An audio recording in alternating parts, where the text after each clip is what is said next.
तो गाइस आज हम लोग इंडियन पॉलिटी का most important topic constituent assembly in India संविधान सभा को पढ़ने वाले हैं। आप लोग सामने देख रहे होंगे कि कुछ क्वेश्चन जो है वो रिपीट हो रहे हैं और केवल ये तो अभी ट्रेलर है और ट्रेलर भी नहीं कह सकते हो।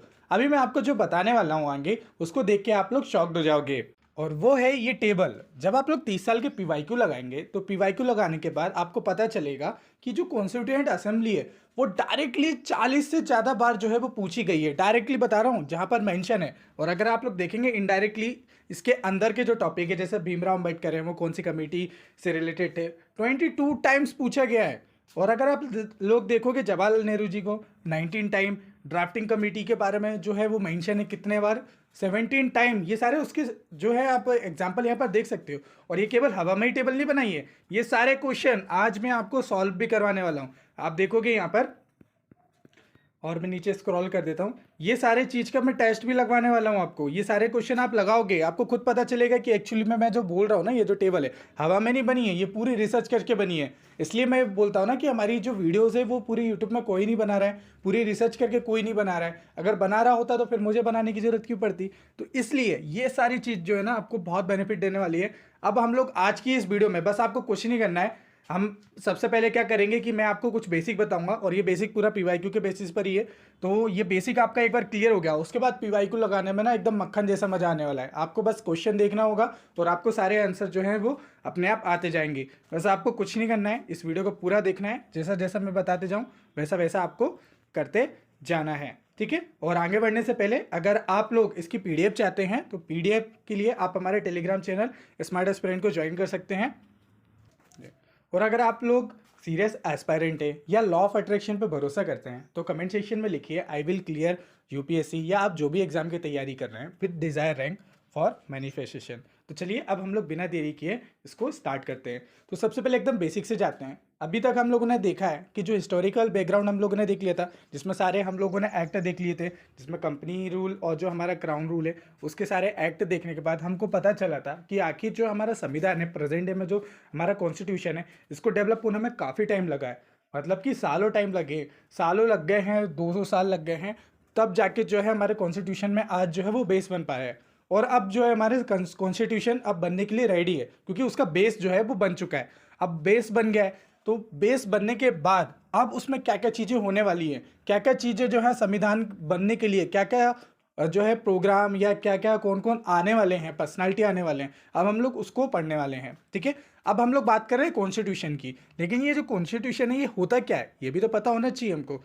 तो देखो कॉन्स्टिट्यूशन इज एक फंडामेंटल डॉक्यूमेंट है। यहाँ पे फंडामेंटल मतलब क्या है, फंडामेंटल होता है विच इज़ फर्स्ट, जो भी चीज़ फर्स्ट आती है या जिसको फर्स्ट प्रायोरिटी दी जाती है उसी को फंडामेंटल बोला जाता है। जैसे हो गया फंडामेंटल राइट। आप फंडामेंटल राइट को ह्यूमन राइट क्यों नहीं बोलते हैं?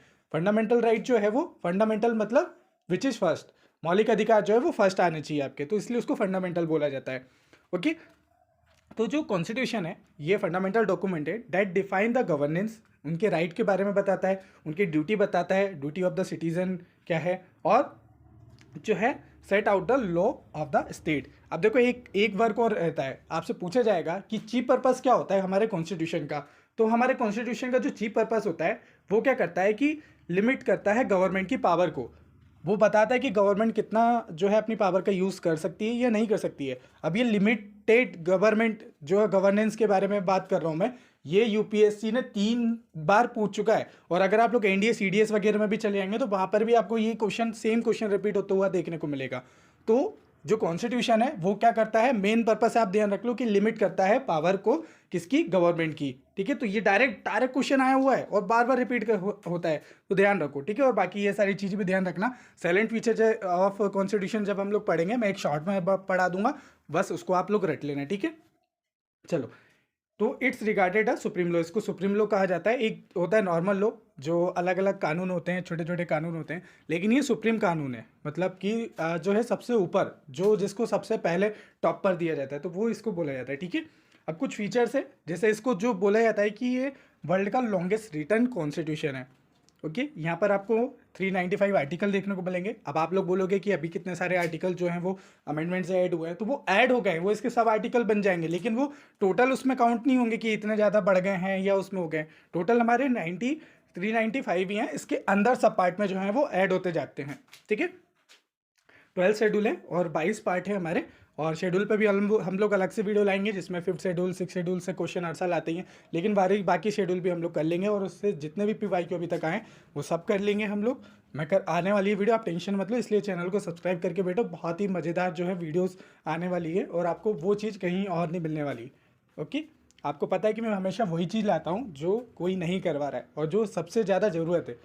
ओके, चलो आपको ध्यान रखना है कि एक चीज़ मैंने आपको ऊपर टेबल में बताई, जो ये टेबल है ना, टेबल में आपको ध्यान रखना है कुछ नाम से क्वेश्चन आते हैं और साथ ही साथ कुछ डेट्स, ये डेट्स वगैरह में आपको ज़्यादा ध्यान रखना है क्योंकि डेट्स से जो है वो डायरेक्ट क्वेश्चन आ रहे हैं। ओके, वैसे मैं फोकस करवाऊंगा और आप भी ध्यान रखना कि मैं डेट्स और इनके बारे में बोल रहा हूँ, नाम वगैरह, तो वहाँ से क्वेश्चन आपके डायरेक्ट बनेंगे। ठीक है, चलो, तो ये इन्फोर्समेंट डेट क्या है कि इस टाइम पे हमारा जो संविधान है वो लागू हो गया था पूरी तरह से, तो वो है 26 जनवरी 1950। ठीक है, वेरी वेरी इंपॉर्टेंट। और इसको हमारे कॉन्स्टिट्यूशन को बनाने में कितना टाइम लगा था? 2 साल 11 महीने 18 दिन, 2 साल 11 महीने 18 दिन, 2 साल 11 महीने 18 दिन, और ये इतना खर्चा आया था। ठीक है, अगर आप लोग PYQ के नोट्स बनाते बनाते थक गए हैं और आपको नहीं समझ में आ रहा है कि कितना बनाना है, कितना नहीं बनाना है, कब पढ़ना है, कितना करना है, तो वो सारे नोट्स जो है मैं आपके बना दिए हैं। यहाँ पे 2009 से लेके 2024 तक के मैंने बना दिए हैं। इनको मैंने ना सब्जेक्ट वाइज डिवाइड कर दिया है ताकि आप लोग जो है सब्जेक्ट के हिसाब से जो है इनको पढ़ लें। तो बिल्कुल शॉर्ट और क्रिस्प में बनाएं। पूरा मार्केट में, पूरे कोचिंग इंस्टीट्यूट आप खंगाल लेना, कहीं पर आपको ऐसे नोट्स नहीं मिलने वाले। मिलते होते तो मैं क्यों बनाता आपको। ठीक है, तो ये आपको नोट्स मिल जाएंगे। आपको बस कुछ नहीं करना है, ये आपके लिए बस यह है कि जो आपको पता चलता है ना, बहुत सारे लोग ऐसे हैं कि समझ में नहीं आ रहा कि क्या पढ़ें क्या नहीं पढ़ें, तो बस कुछ नहीं करो, इस नोट्स को पढ़ लो। इसको जितने बार रट लोगे यहाँ से आपको क्वेश्चन देखने को मिलेंगे, क्योंकि सारे PYQ की थीम हमारी कवर है। क्योंकि जब आपको मालूम है ना, जब कुछ समझ में नहीं आया ना चीज़ें, तो हमारे पास हमारे लिए सबसे बड़ा सहारा है वो PYQ। तो PYQ की चीज़ें हम लोग को पढ़ आपकी यहाँ से कवर हो जाएंगी। ठीक है, तो सारी चीज़ें हमने कवर करवा दी एकदम क्रिस्प और शॉर्ट में, आपका पूरा टेबल फॉर्म में आपको सारी चीज़ें देखने को मिलेंगी। ठीक है, और हाँ, ये जो है 599 रुपीज़ में, क्योंकि मार्केट में इसका प्राइस अगर देखेंगे, मैंने 3-4 साल पहले ख़रीदा था और वो भी इस क्वालिटी की नोट्स नहीं थे, वो 1500 उसमें थे। बट आप लोगों के लिए मैंने इसके प्राइस 599 रख लिए हैं। बट अगर आप लोग आज ही लेते हैं या कुछ दिन में ही लेते हैं तो हमने इसका प्राइस 399 रखा था फॉर 50 एस्पिरेंट के लिए। तो ऑलमोस्ट जो है वो 40 एस्पिरेंट हो गए हैं, सिर्फ 10 एस्पिरेंट बचे हैं। तो आप लोग भी वो 10 एस्पिरेंट इसका पार्ट बनिए और इसको आप जरूर लीजिए और इसका बेनिफिट लीजिए। बस इसको पढ़ लेना, आपका जो है पूरा थीम कवर हो जाएगा। आपको पता चल जाएगा कि एक्चुअल में क्या पढ़ना है क्या नहीं पढ़ना, और इसी में वैल्यू एडिशन करते जाना। ठीक है, तो आप लोग इसको जो है परचेस कर सकते हैं। आपको हमारे स्मार्ट एस्पिरेंट जो है चैनल पर, वहाँ पर आपको ID मिल जाएगी, या व्हाट्सअप पर इस नंबर पर आप मैसेज कर सकते हैं। चलो, अब हम लोग को ध्यान रखना है कि जैसे हम लोगों ने हिस्टोरिकल बैकग्राउंड में पूरी क्रोनोलॉजी समझी थी कि एक के बाद एक चार्टर एक्ट आए थे, काउंसिल एक्ट आया था, फिर मोंटेगी चेम्सफोर्ड आया था, और देन फिर हमारा गवर्नमेंट ऑफ इंडिया एक्ट आया था 1935 का, देन हमारा 47 का एक्ट आया था जिससे हमको आज़ादी मिल गई थी। अब लेकिन हमारी जो कॉन्स्टिट्यूशन असेंबली है इसमें भी एक क्रोनोलॉजी है और वो क्रोनोलॉजी समझना जरूरी है। तो क्रोनोलॉजी समझाएं आपको? समझो, अब ध्यान से चाहिए, ध्यान से देखना, और मुझे आप लोगों का 100% फोकस चाहिए। तो चलो अब ध्यान से देखो। तो सबसे पहले बात करते हैं जो प्री इंडिपेंडेंस, जब हमें आज़ादी नहीं मिली थी, उससे पहले क्या एफर्ट लिए गए हमारे कॉन्स्टिट्यूशन असेंबली बनाने के लिए। तो आप देखो हुआ क्या था कि अगर आप देखो जाएंगे तो हमारे महात्मा गांधी जी थे, तो उन्होंने एम्फेसाइज किया था कि हमें एक कॉन्स्टिट्यूशन असेंबली की ज़रूरत है। तो सबसे पहले किन्होंने एम्फेसाइज करा था? वो महात्मा गांधी जी ने 1922 में। ठीक है, ओके, उसके बाद अगर हम लोग बात करें जो 1928 था, उस टाइम पे नेहरू रिपोर्ट आई।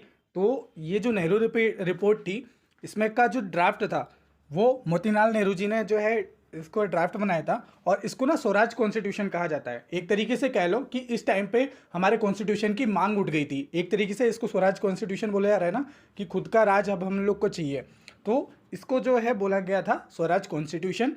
ओके, इसकी डिमांड शुरू हो गई थी, और यही वो रिपोर्ट थी। यहीं पर हमारे जो है फर्स्ट टाइम फंडामेंटल राइट वगैरह जो है वो अनाउंस करे गए थे।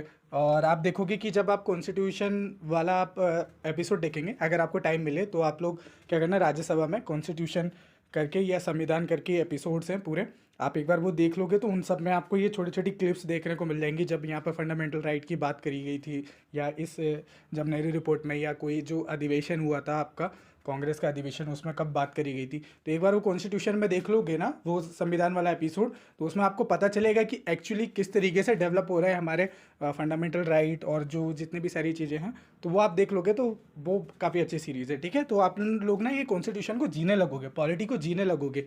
ओके, तो उसको आप लोग देख सकते हो। अब देखो इसके बाद क्या होता है कि फिर 1934 में ओके, एम एन रॉय जो होते हैं उन्होंने वो प्रपोज करते हैं आइडिया ऑफ कॉन्स्टिट्यूशन असेंबली। तो एक तरीके से इन्होंने शुरुआत कहाँ से हुई थी, महात्मा गांधी जी ने एम्फोसाइज करा, देन पूरा तरीके से एक तरीके से प्रपोज कर दिया कि अब जो है ना कॉन्स्टिट्यूशन असेंबली होना चाहिए, तो वो एम एन रॉय जी ने कहा था। देन उसके बाद 1935 में देखेंगे कि इंडियन नेशनल कांग्रेस ने ना फॉर्मली, अभी तो इनडायरेक्टली चीज़ें चल रही थी, लेकिन फॉर्मली तरीके से जो है इन्होंने कॉन्स्टिट्यूशन जो असेंबली है उसकी डिमांड रख दी गई। ठीक है, कॉन्स्टिट्यूशन असेंबली की अब डिमांड रख दी गई इस टाइम पे।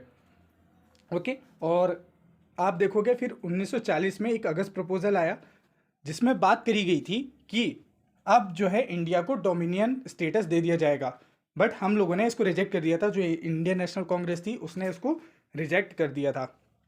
क्यों रिजेक्ट कर दिया था?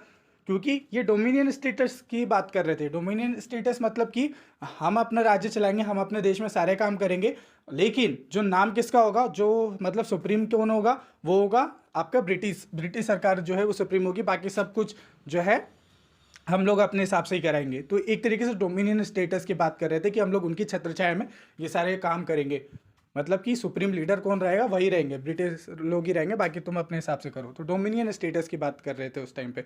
तो हम लोगों ने बोला नहीं, हमको पूर्ण स्वराज चाहिए। और आपको बताना है कि ये नारा किसने दिया था कि स्वराज मेरा जन्मसिद्ध अधिकार है। ठीक है, किसने दिया था, और इस डायलॉग को कंप्लीट करना है। ठीक है, कमेंट सेक्शन में। तो स्वराज की बात हो रही थी और ये क्या बोल रहे थे, नहीं तुम्हें डोमिनियन स्टेटस जो है वो दिया जाएगा, लेकिन हम तो स्वराज की बात कर रहे थे, क्योंकि आपने देखा होगा यहाँ पर स्वराज की बात ऑलरेडी पहले हो चुकी है। ओके, तो जो है डोमिनियन स्टेटस की बात कर रहे थे, इसलिए अगस्त प्रपोजल को हम लोगों ने नहीं माना। अब देखो एक चीज़ होती है और आता है कि अगस्त ऑफर और अगस्त प्रपोजल, ये दोनों अगस्त प्रस्ताव, तो इन दोनों में फ़र्क है। ठीक है, तो कमेंट सेक्शन में बताओ अगस्त ऑफर और अगस्त प्रपोजल दोनों में क्या फ़र्क है। ठीक है, अब इसके बाद क्या आता है, 1942 आता है। 1942 में क्या होता है कि क्रिप्स मिशन आता है। तो ध्यान रखो, क्रिप्स मिशन जो आता है ना, वो उसको भी रिजेक्ट कर देते हैं, क्योंकि इसमें जो मुस्लिम लीग है वो डिमांड करने लगती है 2 असेंबली की। वो बोलते हैं नहीं कॉन्स्टिट्यूशन असेंबली की, हम लोग तो डिमांड कर रहे थे कि एक ही असेंबली में सब बनाया जाए, लेकिन मुस्लिम लीग क्या बोलती है, नहीं हमें 2 असेंबली चाहिए, 2 असेंबली की डिमांड करने लगती है। तो इसको रिजेक्ट कर दिया जाता है। अब देखिए इसी में ही बोला था पोस्ट डेटेड चेक बोला जाता है ये क्रिप्स मिशन को। ये पोस्ट डेटेड चेक किसने कहा था, ये आप कमेंट करके बताना कि किसने कहा था। अब पता ही है आप लोगों को, बहुत सारे लोगों को पता होगा, बट फिर भी मैं जानना चाहता हूँ कितने लोगों को पता है। चलो, तो क्रिप्स मिशन जो है इनका बोल दिया था ख़त्म, bye bye tata bye bye कर दिया था क्रिप्स को, लेकिन क्रिप्स भाई साहब माने नहीं, वापस से आ गए। अब वापस से कब आए पता है, वो कैबिनेट मिशन में आए। अब कैबिनेट मिशन जो है वो प्लान आया हमारा 1946 में। तो इसमें जो 3 मेंबर थे ना, 3 में से एक स्टोफर्ड क्रिप्स भी थे।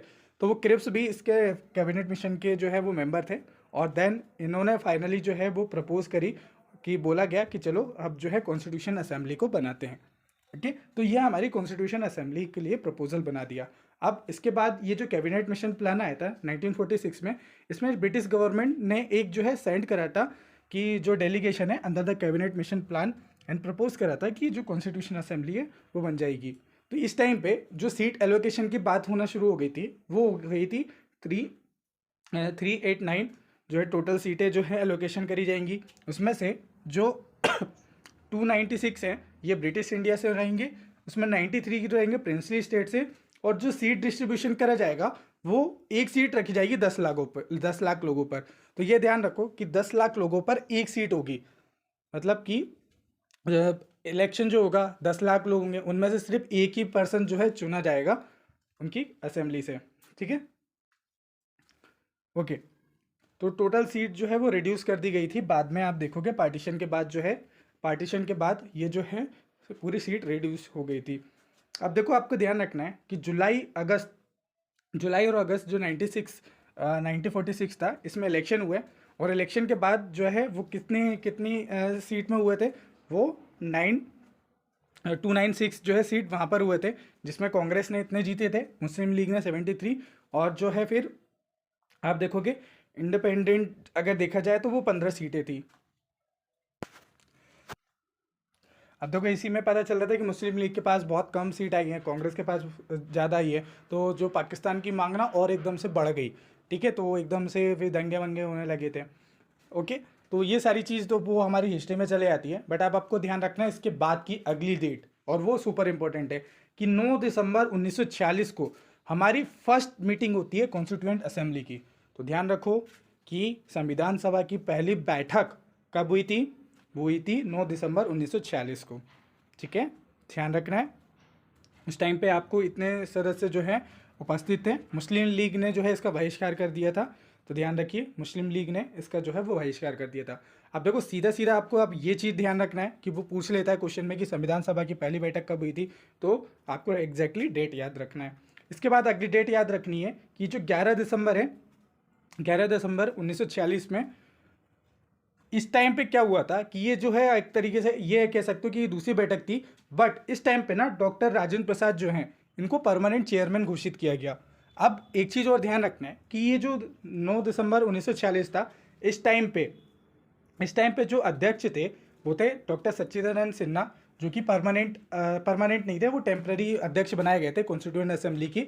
लेकिन उसके बाद अगर आप देखोगे तो सेकंड बैठक है उसमें डॉक्टर राजेंद्र प्रसाद जी को जो है सबसे जो है परमानेंट मेंबर बना दिया गया था। सच्चिदानंद सिन्हा जी को इसलिए बनाया गया था क्योंकि वो सबसे बुजुर्ग थे उस टाइम पे, या सबसे आप देखो कि एक्सपीरियंस पर्सन थे उस टाइम पे, तो इसलिए उनको बनाया गया था टेम्प्रेरी। तो ध्यान रखो वो भी पूछा गया है कि टेम्प्रेरी कौन थे, तो वो सच्चिदानंद सिन्हा थे। ठीक है, तो ये आप ध्यान रखिए। ओके, इसके बाद अगर आप देखोगे कि वेरी वेरी इंपॉर्टेंट है अगला पॉइंट कि 13 दिसंबर 1946 को ऑब्जेक्टिव रेजोल्यूशन जो है वो इंट्रोड्यूस करा गया बाय पंडित जवाहरलाल नेहरू।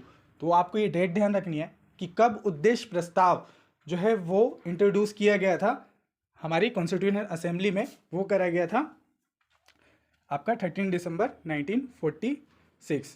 आपने देखा होगा कि फेमस स्पीच है ट्रस्ट विथ डेस्टिनी करके, कुछ ऐसे देखोगे तो वो इसी टाइम पे इसी प्रस्ताव के बाद आपको देखने को मिलेगा। ठीक है, तो यहाँ पर वो फॉर्मेशन वगैरह लिखा हुआ है जो हम लोग ऑलरेडी ऊपर देख चुके हैं कि इस टाइम पे जो है फॉर्मेशन हुआ था, रिप्रेजेंटेशन ये सारी चीज़ें हुआ था। और रिप्रेजेंटेशन मुस्लिम, हिंदू मुस्लिम जो है, सिख, पारसी, एंग्लो इंडियन और क्रिश्चियन, इन्होंने भी पार्टिसिपेट किया था। Schedule caste, schedule tribe, backward class, इन सबको जो है वो करा गया था, यहाँ पर जो है शामिल किया गया। तो साथ ही साथ ध्यान रखना है कि जो 15 महिलाएं उनको भी जो है शामिल किया गया। मीटिंग जो हेल्ड हुई थी इसमें जो महात्मा गांधी जी थे और जिन्ना था वो एब्सेंट थे। ठीक है, महात्मा गांधी जी भी इसमें एब्सेंट थे। ओके, तो आपको ध्यान रखना लीडरशिप में, जैसे मैं आपको बता चुका हूँ कि टेम्प्रेरी प्रेसिडेंट उस टाइम पे सच्चिदानंद सिन्हा थे, और जो परमानेंट अगर आप देखोगे तो लीडरशिप बुथ है डॉक्टर राजेंद्र प्रसाद, जो कि इलेक्टेड हुए थे एज अ परमानेंट प्रेसिडेंट। आपको एक चीज़ और ध्यान रखना है कि हम लोग डॉक्टर राजेंद्र प्रसाद जी का नाम तो याद रख लेते हैं, लेकिन इनका नाम ये याद नहीं रखते हैं। एस.सी. मुखर्जी जो थे उनको अपॉइंट करा गया था एज अ वाइस प्रेसिडेंट। तो ध्यान रखिए एज अ वाइस प्रेसिडेंट जो है वो कौन थे, वो एस.सी. मुखर्जी थे।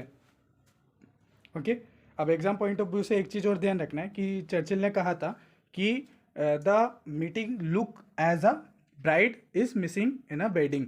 मतलब कि क्या कहना चाह रहा है कि चर्चिल ने बोला था कि बैठक में ऐसा लग रहा है कि जैसे विवाह में दुल्हन ही गायब हो, ऐसा उन्होंने कहा था। तो ये किसने कहा था? ये चर्चिल ने कहा था। ठीक है, बताते हैं तुम्हें। फिर हम लोगों ने जवाब दे दिया था कि जब हमारे संविधान जो है वो पूरे वर्ल्ड का सबसे बड़ा और सबसे कंसिस्टेंट जो है आपको संविधान प्रस्तुत किया था, तब सबकी जो है अच्छे से एकड़ी निकल गई थी। ठीक है, अब तो देखो ये हम लोगों ने देख लिए थे कि जो हमारा इंडिपेंडेंस से पहले जितने डेवलपमेंट हुए थे।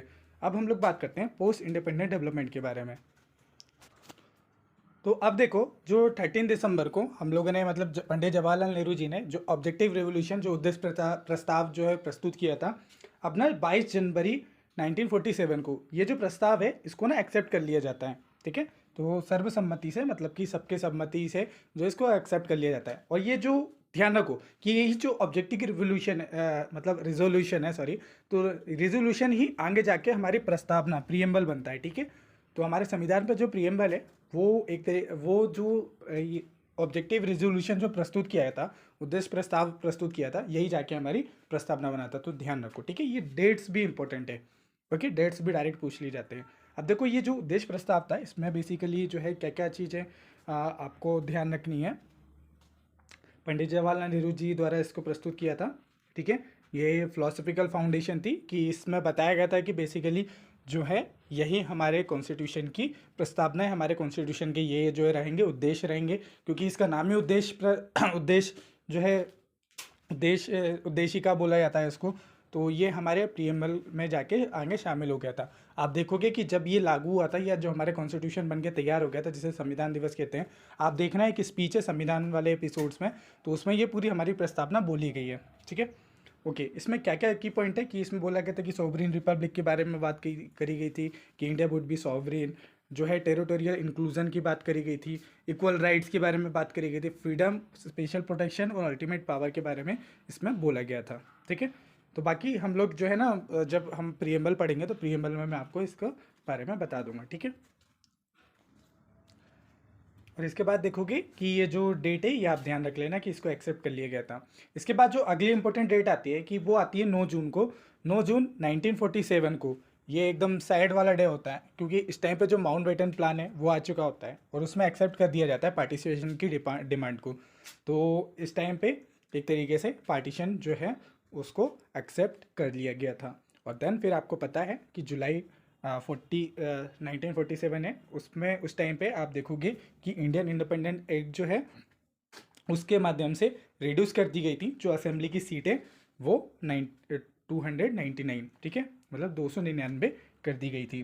फिर 22 जुलाई 1947 को नेशनल फ्लैग जो है जिसमें आप देखोगे कि 24 जो है अशोक चक्र की वो देखने को मिलेगी, स्पोक देखने को मिलेंगी या तलियाँ देखने को मिलेंगी, वो अडॉप्ट की गई थी। या आप कह सकते हो कि 22 जुलाई 1947 को हमारा जो राष्ट्रीय ध्वज है उसको एक्सेप्ट किया गया था।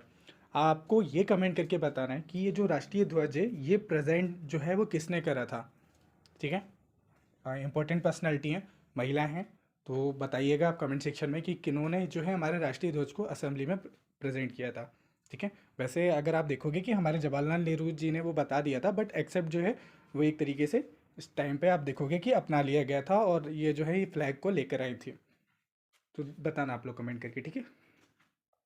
देन आप लोग देखोगे कि जो 29 अगस्त को, अब देखो सीक्वेंस वाइज जो है ना, महीने महीने के हिसाब से चीज़ें जो है वो चल रही हैं, ये पूरी हिस्ट्री है, ये इसी से तो हमारा अभी पूरा कॉन्स्टिट्यूशन बनते आ रहा है। अभी मैं डायरेक्ट आप लोग को प्रीएम्बल पढ़ाता या डायरेक्ट मैं आपको फंडामेंटल राइट पढ़ाता, लेकिन उसके पीछे कितनी सारी एफर्ट्स हुए हैं ये कैसे पता चलते हैं आपको, ये आपका बेस नहीं बनता ना। अब देखो स्टार्टिंग के ये एक दो वीडियो में ही आपका टाइम लगेगा, इसके बाद से बस ज़्यादा टाइम नहीं लगेगा, बस टॉपिक उठाना है और आपको समझाना है और रटवाना है, वो मेरा काम है, वो मैं करवा दूंगा, बट लेकिन ये बेस बनना बहुत ज़रूरी है। ओके, अगली डेट भी इंपॉर्टेंट ध्यान रखो कि 19 अगस्त 1947 को ड्राफ्टिंग कमेटी है वो बनाई गई। वो किसके अंडर बनाई गई थी? डॉक्टर भीमराव अंबेडकर के जो है सानिध्य में बनाई गई थी, और यही पहले अध्यक्ष थे, मतलब पहले क्या यही अध्यक्ष थे ड्राफ्टिंग कमेटी के। तो ध्यान रखना है आपको, ये जो है क्वेश्चन मल्टीपल टाइम देखने को मिल जाएगा कि पूछा जाता है कि ड्राफ्टिंग कमेटी के अध्यक्ष कौन थे, प्रारूप समिति के अध्यक्ष कौन थे, तो वो थे भीमराव अम्बेडकर। यही वो समिति थी, वो एक तरीके से पूरा मसौदा तैयार करती थी कि एक्चुअली में कैसा होना चाहिए हमारा संविधान, और किस तरीके से जो है वो चीज़ें आगे जाएंगी। आप देखोगे कि ये मीटिंग्स वगैरह, डिबेट्स वगैरह आप लोग संविधान वाले एपिसोड्स में भी देखने को मिल जाएंगे। तो सबसे विद्वान जो थे, सबसे बुद्धिमान जो व्यक्ति था, जो कानून का सबसे ज़्यादा बड़ा जानकार था, वो इसमें ना भीमराव अम्बेडकर के अलावा और कोई नहीं था। एक ही पर्सन था जो कि इनके टक्कर में या इनके बराबर में खड़ा होकर बोल सकता था, वो थे बी.एन. राव।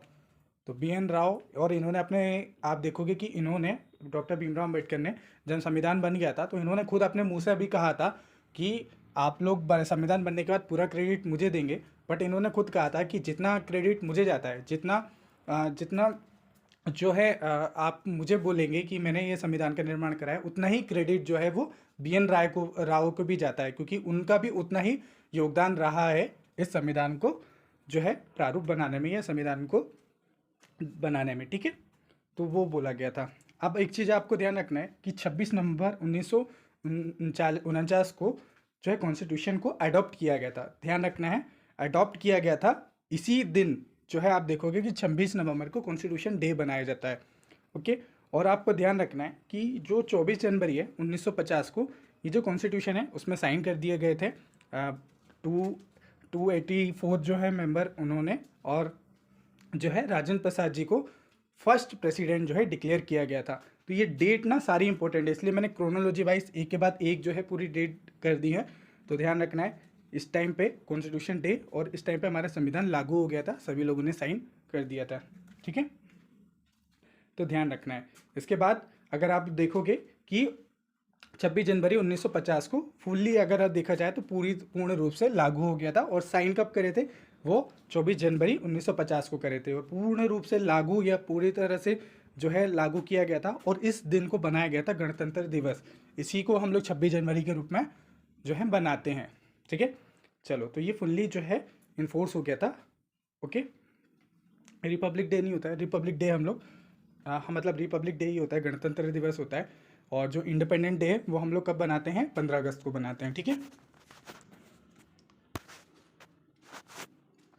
और आपको 13 मई जो हमारा 1952 है, इस टाइम पे जो हमारा फर्स्ट सेशन है पार्लियामेंट का वो हुआ था। फर्स्ट सेशन जो है पार्लियामेंट का कब हुआ था, 13 मई को जो है आपको 1952 में हुआ था। ठीक है, transfer of power Mountbatten plan और इंडिपेंडेंट जो एक्ट है इंडियन इंडिपेंडेंस एक्ट, तो इसमें ट्रांसफ़र की गई थी पावर को। 20 फरवरी जो है ब्रिटिश जो पीएम थे उसमें क्लेमेंट एटली, उन्होंने अनाउंस कर दिया था कि जो पावर है पावर वुड भी ट्रांसफ़र करी जा रही है इंडियन लीडर्स को। ठीक है, तो माउंटबेटन प्लान आया था 3 जून को। वायसराय जो लॉर्ड माउंटबेटन थे उन्होंने प्रेजेंट किया था इस प्लान को और एक्सेप्ट करा था पार्टीशन को। ठीक है, और क्या क्या काम का है आपका। पोस्ट ड्राफ्टिंग रूल के बारे में बात करें तो फंक्शन अंडर जो है आपके डॉक्टर राजेंद्र प्रसाद जी के अंडर में हुआ था। लेटर सर्व कर दिया गया था जो प्रोविंशियल लेजिस्लेचर है जिसमें जीवी मावलन करते हैं। ठीक है, चलो तो ये तो था पूरा रोल, आपको समझ में आया होगा क्योंकि पूरा क्रोनोलॉजी से होते हुए जाना पड़ता है, क्योंकि ये धीरे धीरे धीरे एकदम स्लो वाली प्रोसेस है ना। अभी एकदम से मैं आपको बता देता कि ये इतने टाइम पे हुई थी, इतने टाइम पे हुई थी, पूरा एकदम एक एक करके हम लोग करेंगे ना, फिर हमको समझ में आएगा। अब आप आगे चीज़ें ना आप समझ पाओगे। अब आपको समझना है कि जो इंपॉर्टेंट पर्सनालिटी है, ये पर्सनालिटी से रिलेटेड क्वेश्चन आते हैं, तो वो पर्सनालिटी हम लोग देखते हैं। ठीक है, सबसे पहले महात्मा गांधी जी, इन्होंने जो है एडवोकेट करा था कि कॉन्स्टिट्यूशनल असेंबली जो है वो जो है इसका एक तरीके से बोल दो कि इन्होंने चिंगारी डाल दी थी, एक भावना प्रस्तुत कर दी थी कि हाँ ये होना चाहिए। बट ये जो है ये कॉन्स्टिट्यूशन की जो असेंबली थी या जो उसकी जो मीटिंग थी उसमें एब्सेंट थे। ठीक है, ध्यान रखो इतना। सचिदानंद सिन्हा जो थे टेम्प्रेरी चेयरमैन बने थे। ओके, ये एल्डेस्ट मेंबर्स थे उस टाइम के। ओके, और संविधान सभा के प्रथम सत्र के अस्थायी अध्यक्ष जो है वो बने थे। डॉक्टर राजेंद्र प्रसाद परमानेंट जो है प्रेसिडेंट बने थे। ओके, चेयर करी थी इन्होंने फ्लैग कमेटी। अब देखो ध्यान रखो, वेरी वेरी इंपॉर्टेंट है कि जो हमारी ध्वज समिति थी, ध्वज समिति को चेयर किसने करा था, डॉक्टर राजेंद्र प्रसाद जी ने करा था। ध्यान रखो, वेरी वेरी इंपॉर्टेंट है। तो ये क्वेश्चन पूछा जाता है कि कौन सी समिति को अध्यक्ष किसने करा था, तो ये पूछा जाता है, ध्यान रखो। तो राजेंद्र प्रसाद जी को जो है वो राजेंद्र प्रसाद जी ने, आप देखोगे कि जो हमारी फ्लैग कमेटी है उसके वो अध्यक्ष थे। ठीक है, वेरी वेरी इंपॉर्टेंट, ध्यान रखना, सीएपीएफ में भी ये पूछा गया है। जवाहरलाल नेहरू, इन्होंने ऑब्जेक्टिव रेजोल्यूशन को जो है प्रस्तुत किया था। और आपको ध्यान रखना है कि जो संघ संविधान समिति है उसके अध्यक्ष रहते पंडित जवाहरलाल नेहरू। ध्यान रखो, ये भी कई बार पूछा गया है कि संघ समिति के अध्यक्ष यानी कि जो हमारी यूनियन कॉन्स्टिट्यूशन कमेटी थी उसके अध्यक्ष कौन थे, वो थे नेहरू जी। ठीक है, नेहरू जी। अभी झंडा समिति के कौन थे, वो थे डॉक्टर राजेंद्र प्रसाद। ठीक है, ओके, अब बात करते हैं भीमराव अम्बेडकर के बारे में, जो कि वेरी वेरी वेरी इंपॉर्टेंट हैं। जो ये चेयरमैन थे ड्राफ्टिंग कमेटी की, प्रारूप समिति के ये थे, और ये नॉन कांग्रेस मेंबर थे। ठीक है, ध्यान रखना है।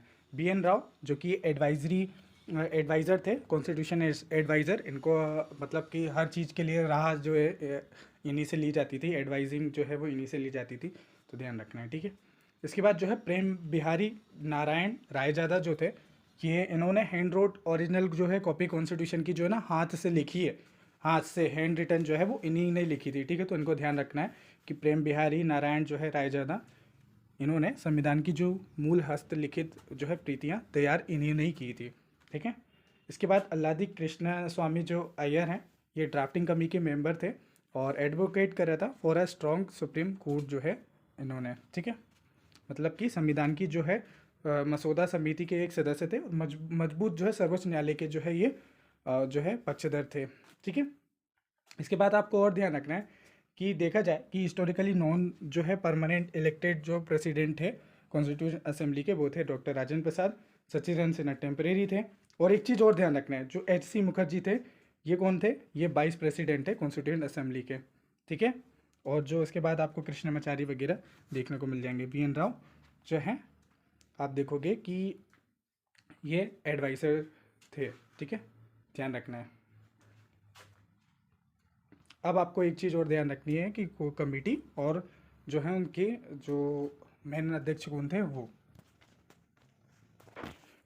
तो मैं बता चुका हूँ कि जो ड्राफ्टिंग कमेटी है उसके जो अध्यक्ष थे वो हमारे भीमराव अम्बेडकर थे। आपको जो 7 मेंबर है उनके नाम आपको ध्यान रखने हैं, उनको आप याद कर सकते हो मैग मास्क से, जिसमें एम से हो गया जो है मुंशी के.एम. मुंशी, ए से अम्बेडकर जी से आपका गोपाल स्वामी अयंगर। ठीक है। और ए से आपके मित्र बी.एल. मित्र, और ए से अल्लादी कृष्ण स्वामी अय्यर, और एम से आपके मोहम्मद सादुल्ला, और के से आपके डी.पी. केतान। ये थे इसमें आपकी ड्राफ्टिंग कमेटी में। तो ड्राफ्टिंग की प्रोसेस क्या थी? फर्स्ट ड्राफ्ट जो है वो फरवरी को रखा गया था। सेकंड ड्राफ्ट जो है वो अक्टूबर 1948 में रखा गया था आफ्टर इन्वाइटिंग पब्लिक सजेशन। और जो फाइनल ड्राफ्ट है वो 4 नवंबर 1948 को रखा गया था after 32 days of detailing discussion. 32 दिन का जो है डिटेल डिस्कशन हुआ था। अमोंग द आप देखोगे कि कितने सारे अमेंडमेंट प्रपोजल रखे गए थे। ठीक है। और डिस्कस कराया गया था इतने सारी चीज़ों को। ठीक है। इसके बाद सरदार वल्लभ भाई पटेल, वेरी वेरी इंपॉर्टेंट, इससे पूछा जाता है कि जो फंडामेंटल राइट की कमेटी थी उसके अध्यक्ष कौन थे? वो थे सरदार वल्लभ भाई पटेल। ठीक है। इन्होंने फाइनलाइज करा था जो फंडामेंटल राइट है फॉर द कॉन्स्टिट्यूशन। ठीक है, इन्होंने करा था। उसके बाद संविधान में जो मौलिक अधिकारों का जो है अंतिम जो है रूप इन्होंने ही दिया था। और जो है प्रोविंशियल कॉन्स्टिट्यूशन कमेटी, उसके भी प्रांतीय संविधान समिति के भी अध्यक्ष कौन थे? वो ध्यान रखना सरदार भाई वल्लभ भाई पटेल थे। तो आपको ध्यान रखना है कि फंडामेंटल राइट हो गया आपका, ओके। और जो प्रोविंशियल कमेटी थी उसके कॉन्स्टिट्यूशन कमेटी, उसके भी अध्यक्ष कौन थे? यही थे। ठीक है। ड्राफ्टेड कर रहे थे इन्होंने provision for the governance of the provision. ठीक है। और एक चीज़ और ध्यान रखना है कि ये यही है पूरा यहाँ पर लिखा हुआ है, हाईलाइटेड है कि मौलिक अधिकार अल्पसंख्यक जनजाति और बहिष्कृत क्षेत्रों में के पर जो सलाहकार समिति थे उन सब के अध्यक्ष यही थे। ठीक है। तो वेरी वेरी वेरी इंपॉर्टेंट है इनका रूल। ठीक है, सरदार वल्लभ भाई पटेल जी का। जवाहरलाल नेहरू जी संघ समिति के और जो यूनियन पावर कमेटी थी इन दोनों के अध्यक्ष थे। ध्यान रखना है कि drafted provision of union government structure, उसको ड्राफ्ट किया था इन्होंने, डिटरमाइन करा था distribution of power between the union और स्टेट। ठीक है। तो इनका इंपॉर्टेंट रोल रहा था इन कमेटी में। ओके। डॉक्टर राजेंद्र प्रसाद जो फ्लैग कमेटी थे उसके थे, अडॉप्ट किया था। हाँ, आपको ध्यान रखना है कि जो नेशनल फ्लैग है उसको अडॉप्ट किया गया। और रूल और प्रोसीजर कमेटी जो हुआ करती थी उसके भी यही अध्यक्ष हुए थे। ठीक है, ध्यान रखना है, इस्टेब्लिश करा गया था rule and procedure in constituent assembly. उसमें क्या कौन कौन से रूल वर्क करेंगे तो उसके बारे में भी इन्होंने ही जो है वो बताया था। और ध्यान रखना है जो स्टीयरिंग कमेटी थी, स्टीयरिंग कमेटी में coordinate the overall procedure of constituent assembly, संविधान सभा की जो समग्र कार्यवाही है उसका जो समन्वय था वो स्टीयरिंग कमेटी ही करा करती थी। ओके, संचालन कमेटी ही करा करती थी। तो उसके अध्यक्ष भी कौन थे? डॉक्टर राजेंद्र प्रसाद थे। वेरी वेरी इंपॉर्टेंट, ध्यान रखो। ठीक है, चलो। इसके बाद जो है गोपीनाथ बरदोई, ये आप देखोगे कि जो सब कमेटी थी उसके अध्यक्ष थे। ठीक है, रिकमेंड करा था इन्होंने 6th schedule for tribal area. तो अब आप देखोगे कि हमारे यूपीएससी में भी सबसे ज़्यादा इंपॉर्टेंट है 6th शेड्यूल, 5th शेड्यूल जो है वो सबसे ज़्यादा पूछा जाता है। तो 6th शेड्यूल के लिए क्वेश्चन ने करा था रिकमेंड गोपीनाथ जो है बारदो लोई ने। ठीक है, तो ध्यान रखना है। ओके, अब कुछ चीज़, ये डेट आपको ध्यान ही रखनी है कि फीचर लेंथ वगैरह मैंने आपको ऊपर बता ही दिया हूँ। अमेंडमेंट पावर जो है अमेंडमेंट पावर कब जो है इनेक्ट करी गई थी 1951 में। और क्या ध्यान रखना है, पार्टीशन के टाइम इतने मेंबर हो गए थे। अच्छा, वुमेन मेंबर कितनी थी? 15 थी। और ये उनके नाम एक बार आप पढ़ लो। ठीक है, इसमें राजकुमारी अमृत कौर, सरोजिनी नायडू जी, हंसा मेहता जी, ठीक है, विजय लक्ष्मी पंडित जी थी। ओके, और आपने पूर्णिमा बनर्जी, सुचेता कृपलानी जी, लीला रॉय, मालता चौधरी, रेणुका राय और कमला चौधरी। ओके, ये आपको बेगम जो है एजाज रसूल। ओके, तो ये आपको देखने को मिल जाएंगी। मुस्लिम लीग ने बाइकआउट किया था जो इवेंट है इसको, और सिग्नेटरी ऑफ कॉन्स्टिट्यूशन 284 लोग थे जिन्होंने इसको साइन करा था। अब देखो, कुछ ऐसे स्टेटमेंट पूछ सकता है, कुछ ट्रैपिंग पूछता है, कुछ ट्रैप होते हैं। एग्जामिनर जो है वो आपसे जो है आपको फंसाता है क्वेश्चंस में। अब जैसे वो बोल देगा कि कॉन्स्टिट्यूशन असेंबली बास elected by universal adult franchise, तो यूनिवर्सल एडल्ट फ्रेंचाइज से जो है वो इलेक्ट होकर आई थी, जबकि ऐसा नहीं है। तो elected indirectly bye provincial legislative assembly, जो प्रोविंशियल लेजिस्लेटिव असेंबली थी वहाँ से इनडायरेक्टली इलेक्ट होकर आए थे, तो ध्यान रखो, ठीक है। इसके बाद एक स्टेटमेंट में आपको कंफ्यूज करेगा कि जो प्रिंसली स्टेट थे वो representative were selected by the governor general, तो जो प्रिंसली स्टेट से जितने भी रिप्रेजेंटेड थे ये गवर्नर जनरल थे, उसने सिलेक्ट करे थे, जबकि ऐसा नहीं है। तो ये सिलेक्ट करे गए थे जो कैबिनेट मिशन की गाइडलाइन है उसके अकॉर्डिंग। ओके, ध्यान रखना है। इसके बाद Mahatma Gandhi was a part of drafting committee, नहीं, he was not a member of, ठीक है, तो ध्यान रखना है कुछ। इसके बाद जो है ये चीज़ आप ध्यान रखना, कैबिनेट प्लस जो है इनडायरेक्ट इलेक्शन के बारे में बोलता था। ओके, फर्स्ट मीटिंग इसमें हुई थी, प्रिंसली स्टेट रिप्रेजेंटेटिव थे, उसमें डॉक्टर राजेंद्र प्रसाद का रोल रहा था। अल्लादी कृष्ण अय्यर जो है ये व्यूज़ ऑन सुप्रीम कोर्ट उन्होंने दिए थे। Constituent assembly not elected by universal franchise, ठीक है। ब्रिटिश प्रपोजल और रिजेक्शन जो है रिजेक्शन के बारे में देख लो कि जो अगस्त प्रपोजल था डोमिनियन स्टेटस के बारे में बात करता था। प्रपोजल में जो है मुस्लिम लीग की डिमांड जो है वो 2 असेंबली की कर रहे थे। गांधी कॉल्ड इट जो है bounce cheque from bankrupt bank. Okay, doctor Ambedkar ji जो थे इनिशियली इलेक्ट करे गए थे वेस्ट बंगाल से, हाउएवर आफ्टर पार्टीशन जो है इनको इलेक्ट करा गया था फ्रॉम मुंबई से, ठीक है, पार्टीशन के बाद। और क्या क्या है, नेशनल फ्लैग का जो है की इवेंट आपको ध्यान रखना है कि जो है इस डेट में करा गया था। नेशनल एंथम 24 जनवरी 1950 को अडॉप्ट किया गया था इन असेंबली, ध्यान रखो। ओके, कॉन्स्टिट्यूशन साइन किया गया था 24 जनवरी को। और लेजिस्लेटिव रोल में बात करें, function as a provisional legislature अब देखने को मिलेगा आपको इस टाइम पे। ओरिजिनल कॉपीज जो है वो प्रेम बिहारी नारायण रायजादा उन्होंने लिखी थी, ठीक है। और इसको डेकोरेट किसने करा था, नंदलाल बोस ने करा था, तो ध्यान रखो। इसकी सजावट किसने करी थी, नंदलाल बोस ने। और क्या क्या है आप लोगों के लिए इम्पोर्टेंट, फर्स्ट अमेंडमेंट जो है वो आपको 1951 में देखने को मिलेगा, न्यू पार्लियामेंट जो सेशन हुआ था उसमें। ओके, डुअल रोल के बारे में बात करें, drafting body under the Rajendra Prasad और प्रोविंशियल लेजिस्लेचर अंडर द जेवी मावलंकर। इसका क्रिटिसिज्म तो चर्चिल का कमेंट आपको मालूम ही है, ठीक है। और क्या क्या हो सकते हैं, constitution of India as a title जो है आपको देखने को मिलेंगे। फर्स्ट जो है 16 आर्टिकल इम्प्लीमेंट करे गए थे जो है बिफोर, मतलब आप देखोगे कि इतने जो थे फर्स्ट जो है 16 आर्टिकल इम्प्लीमेंट बिफोर द 26 जनवरी 1950, मतलब कि पहले के जो 16 अनुच्छेद थे वो आंशिक रूप से जो है लागू हुए थे, ध्यान रखना है। और टोटल सेशन कितने हुए हैं, 111 जो है सेशन हुए थे, ठीक है, प्लस फाइनल सेशन। ओके, बाकी वाले जो हैं ये एग्ज़ाम यही हम लोग ऊपर पढ़ चुके हैं। ओके, इसी को ही अभी हम लोग को नीचे पढ़ना है, ठीक है। फाइनल कंक्लूजन क्या है कि जो कॉन्स्टिट्यूशनल असेंबली है उसी ने लेट करा फाउंडेशन हमारी इंडियन डेमोक्रेसी को। और इनडायरेक्ट इलेक्शन रिप्रेजेंटेटिव स्टिल जो है वो आप देखोगे कि डिबेट का ऑप्शन है। डॉक्टर भीमराव अम्बेडकर और राजेंद्र प्रसाद जी थे, इन लोगों का इम्पोर्टेंट रोल रहा है इसमें हमारे संविधान को बनाने में, ठीक है। तो ये पूरा जो है हमारी कहानी रही थी। हम लोग इतने सारे जो है चीज़ों से होते हुए आए, थोड़ा सा टाइम जरूर लगा है, बट मुझे लगता है कि अब आपका बहुत अच्छे से बेस बन गया है, बहुत अच्छे से रिवीजन हो गया है, और अब आप लोग टेस्ट लगाने के लिए रेडी हैं। तो बस जिसका ओके, तो पहला क्वेश्चन आपके सामने ये रहा कि यहाँ पर पूछा गया है कि consider the following event and arrange करना है देम करेंट क्रोनोलॉजिकल ऑर्डर में हम लोग को बताना है, ठीक है। तो चलो, सबसे पहला क्वेश्चन है कि appointment of the drafting committee, जो है ड्राफ्टिंग कमेटी बनी थी, इंडियन कॉन्स्टिट्यूशन वाज अडॉप्टेड और enacted, date for commencement of the Indian constitution, और कॉन्स्टिट्यूशन असेंबली फर्स्ट मेड। अब देखो ये जो है ना, थोड़ा सा आपको कह सकते हो कि थोड़ा सा आपको कन्फ्यूज़न करने वाला है, बट अगर आप लोगों ने अभी पूरा लेक्चर अच्छे से देखा है तो फिर आप लोग ना इसका सॉल्यूशन जो है, इसका आंसर अच्छे से बता दोगे। तो बताओ सीक्वेंस पहले कमेंट करके, ठीक है। बाकी इसका आंसर आपका आ जाएगा बी, ठीक है। मतलब सबसे पहले क्या हुआ था कि असेंबली मेट हुई थी, असेंबली बनी थी, ठीक है। सबसे पहले जो असेंबली बनी थी, देन उसके बाद जो है ड्राफ्टिंग कमेटी अपॉइंट हुई थी, देन उसके बाद कॉन्स्टिट्यूशन अडॉप्ट हुआ था, ठीक है। फिर उनका कमेंट टू फोर्स आया था। अब आपको क्या बताना है, इन सबकी डेट कमेंट करके बताना है, ठीक है। तभी तो पता चलेगा कि एक्चुअली में आपको आया है कि नहीं आया। Which one of the following question है, which one of the following statement best reflect, यहाँ पर बात हो रही है बेस्ट रिफ्लेक्ट की, ठीक है, पर्पस ऑफ द कॉन्स्टिट्यूशन। तो ये कितने बार पूछा गया है, मैंने आपको स्टार्टिंग में बताया था जब लेक्चर हुआ था, तो बता दोगे इसका आंसर कमेंट करके, ठीक है। इसके बाद अगला क्वेश्चन है कि वेन नेहरू जी जो है उन्होंने इंट्रोड्यूस करा था ऑब्जेक्टिव रेजोल्यूशन, कमेंट करके बताओ।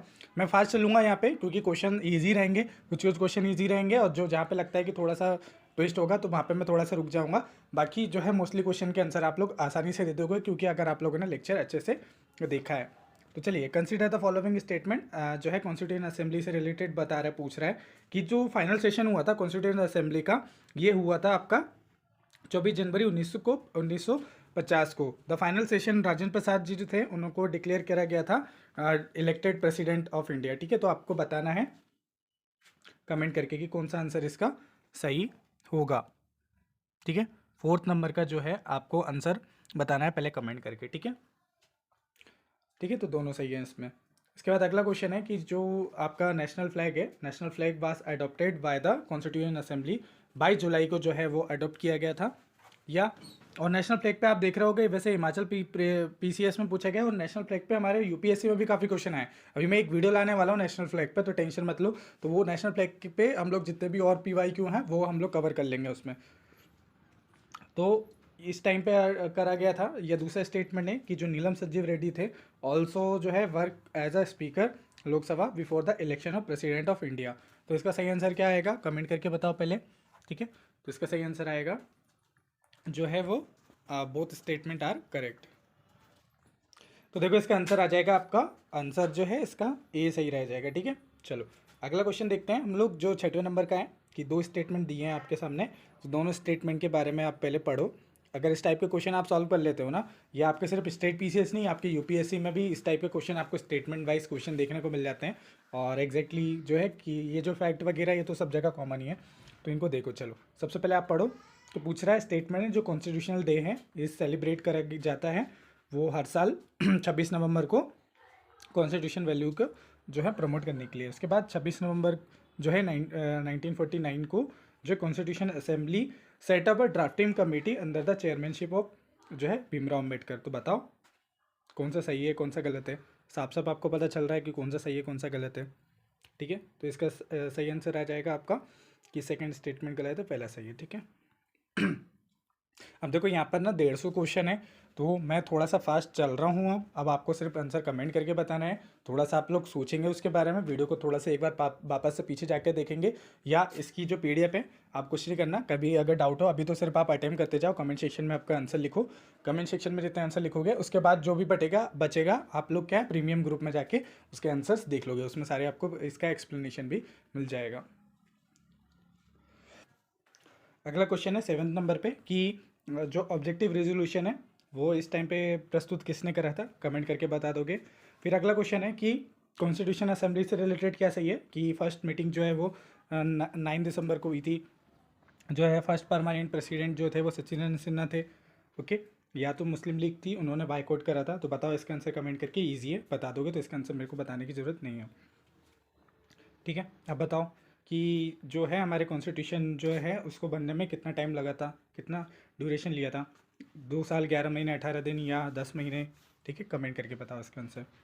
अगला क्वेश्चन है कि किसने कहा था कि constitution assembly alone can produce the constitution indigenous to country and truly and fully representing the will of the people. मतलब कि किसने कहा था कि जो है केवल संविधान सभा ही देश के लिए स्वदेशी और पूरी तरह से जनता की इच्छा का प्रतिनिधित्व करने वाला संविधान बना सकती है। तो बताओ पहले कमेंट करके। ये कहा था हमारे जो फादर ऑफ नेशन है महात्मा गांधी जी ने कहा था। देखो कभी भी अगर समझ में नहीं आया ना कि कौन से ऑप्शन में जो है सही होगा या नहीं होगा, जैसे प्रिजन ऑफ आपने देखा होगा इंडिया या जो है प्रिजन वाली जो बुक लिखी थी हमारे यूपीएससी में पूछा गया था, तो उसमें जो महात्मा वाली गांधी जी का ऑप्शन था ना, तो वो उस पर आप जा सकते हो। तो यूपीएससी का फेवरेट टॉपिक है महात्मा गांधी जी, तो आप लोग कभी भी ऑप्शन में देखें तो वहाँ से जा सकते हो जब आपको पता नहीं हो, ठीक है। ब्लाइंडली मत फॉलो करें इस लॉजिक को, बट अगर आपको लगाना है, कभी रिस्क लेना है, तो आप लोग महात्मा गांधी जी की तरफ जा सकते हो अगर वो पर्सनैलिटी उस ऑप्शन में है, ठीक है। हर बार सही नहीं होगी, बट लेकिन अगर पाँच में, अगर पाँच ऑप्शन में महात्मा गांधी जी आ रहे हैं तो आपके तीन या चार जो है क्वेश्चन आपके सही हो जाएंगे, ठीक है। ये एलिमिनेशन ट्रिक होती है, इसको हम लोग जो है एक नई सीरीज़ लाने वाले हैं, बहुत जल्दी लाने वाले हैं, जिसमें हम लोग सारी एलिमिनेशन ट्रिक जो है ना, इनको वेरीफाई करेंगे कि एक्चुअली में कितनी वर्क कर रही हैं, कितनी वर्क नहीं कर रही हैं। तो वेट करो, बहुत मज़ा आने वाला है अभी। तो ये रहा इसका एक्सप्लेनेशन वगैरह, तो ये आप जो है पीडीएफ आपको मिल जाएगी टेलीग्राम चैनल पे, तो वहाँ से आप लोग कर सकते हैं। चलिए अगले क्वेश्चन से आपके सामने मैचिंग के लिए बोल रहा है, मैच द फॉलोइंग पेयर्स हम लोग को जो है मैचिंग करना है रिगार्डिंग द कॉन्स्टिट्यूएंट असेंबली, ठीक है। तो ये पूछ रहा है कि कौन सा पेयर जो है वो आपका करेक्टली मैच्ड है, ठीक है। तो आपको बताना है कि जो लैंग्वेज कमेटी है उसके चेयरमैन जो हैं वो चेयरमैन पंडित जवाहरलाल नेहरू थे। अब देखो आप लोग कंफ्यूज होते हो ना कि वन पेयर टू पेयर जो है वो हमारे यूपीएससी में आ गया, तो एकदम से वो कर दिया। ये स्टेट पीसीएस में तो आ ही रहे हैं, आप देखो कि स्टेट पीसीएस भी कई बार यूपीएससी से इंस्पायर हो रहे हैं। तो आपको देखना है कि ठीक है इनमें से कौन सा सही है, कौन सा पेयर है। पहले कमेंट करो, ठीक है, फिर आपको मैं बताता हूँ इसका सही आंसर, ठीक है। कमेंट कर दिया आप लोगों ने, ओके। तो इसका आंसर आ जाएगा सी, मतलब तीसरे नंबर का इसका सही आंसर आ जाएगा, ठीक है। Only 3 pair are correctly matched as पर जो है कुछ रिकॉर्ड के अकॉर्डिंग 3 पेयर जो है वो करेक्टली मैच्ड हैं। आपने देखा होगा कि हम लोगों ने पढ़ा है कि फंडामेंटल राइट की जो कमिटीज़ थी, अब आपको क्या ध्यान रखना है, हम लोगों ने ऊपर पढ़ा था कि जो यूनियन वाला यूनियन पावर कमेटी है या यूनियन की जितनी भी कमेटी है वो किसकी है, वो है पंडित जवाहरलाल नेहरू जी की। और यहाँ पर क्या लिखा है मोटारी सत्यनारायण जी लिखा हुआ है, तो ऑब्वियसली ये गलत हो, बाकी तीन जो है आपको सही देखने को मिलेंगे। यहाँ पर आपको जानने वाली बात क्या है, ये दो ऑप्शन, ठीक है, जो नीचे के दो ऑप्शन है ना फंडामेंटल राइट के, जो है सब सब कमेटी और एडवाइजरी कमेटी, ठीक है। यहाँ पर जो है ना थोड़ा सा वो गेम खेलता है एग्ज़ाम, ठीक है। चलो अगला क्वेश्चन है कि क्रोनोलॉजिकल ऑर्डर में आपको बताना है अर्लीस्ट टू लेटेस्ट, ठीक है। तो अब आपके सामने, ठीक है, मैं ऑप्शन नहीं दे रहा हूँ, ऑप्शन में यहाँ पे लिखा होगा, आप ऐसे ही बता दीजिएगा कि पहले कौन सी आएगी। कि जो अंबेडकर साहब थे उन्होंने पहले स्पीच दी थी कॉन्स्टिट्यूएंट असेंबली में, या एडॉप्शन किया गया था जो नेशनल फ्लैग है बाय असेंबली, या अप्रूव करा गया था Commonwealth of membership for India, या नेहरू जी ने इंट्रोड्यूस किया गया था ऑब्जेक्टिव रेजोल्यूशन को। तो बताओ पहले कमेंट करके 12th का आंसर बताओ। तो इसका थर्ड नंबर जो है वो ऑप्शन सही रहेगा, मतलब फोर्थ नंबर वाला जो है पहले ऑब्जेक्टिव रेजोल्यूशन आया, ठीक है। देन उसके बाद अंबेडकर जी की स्पीच, फर्स्ट जो है स्पीच कॉन्स्टिट्यूएंट असेंबली में, ओके ओके। फिर उसके बाद क्या दूसरे नंबर पे एडोप्टेशन हो गया, फिर उसके बाद थर्ड, और आपका फिर जो है थर्ड नंबर पे ये आपका कॉमनवेल्थ वाला ऑप्शन आ जाएगा, ठीक है। चलो अगला क्वेश्चन देख रहे हैं। देखो पहले ही क्वेश्चन इतने अच्छे अच्छे हैं और अभी आपको जो है ना बहुत इजी इजी लगने लगेंगे सारे। तो चलो पढ़ो, यहाँ पर कॉन्स्टिट्यूशन असेंबली से रिलेटेड कौन सा स्टेटमेंट गलत मतलब करेक्ट है। जो मेंबर थे वो चूजन करे गए थे basis on the provincial election, और जो वहाँ पे असेंबली थी did not include a representative from princely state. अच्छा ऐसा हुआ था क्या, प्रिंसली स्टेट से रिप्रेजेंटेशन नहीं हुआ था। The assembly discussion were not influence by the public opinion से इन्फ्लुएंस नहीं होती थी, ठीक है। तो ये आपका 30 नंबर का क्वेश्चन है, तो सही आंसर बताओ इनमें से कौन सा सही आंसर है, ठीक है। तो पहला है और जो आपका फोर्थ है ये आपका सही है, बाकी सब आपके गलत है, ठीक है। चलो इसके बाद अगला क्वेश्चन है, काफ़ी बढ़िया क्वेश्चन है। कि क्वेश्चन दिया है कि after withdrawal of the Muslim League, Muslim लोग ने जो है वापस मतलब मना कर दिया था कि हम लोग नहीं शामिल होने वाले हैं। विच left the most member from the Congress and how was the constituent assembly given the जो है ब्रॉडर सोशल बेसिस। तो थोड़ा सा आपका लॉजिकल या थोड़ा सा आपको कॉमन सेंस लगाना पड़ेगा अपना यहाँ पर। तो चलो, by nominating independent members from the various minority groups, by nominating independent members from the various caste and religious group, by nominating जो है independent members from the different caste religion group groups, women's, and also including the representation of the princely state, plus seeking the plus seeking the जो है return submission from the public, and by taking the representation of princely state and asking public return submission only. तो अब आपको बताना है कि काफ़ी बढ़िया सा क्वेश्चन है ये। 14 का आंसर क्या होगा, ठीक है, बताओ पहले कमेंट करके।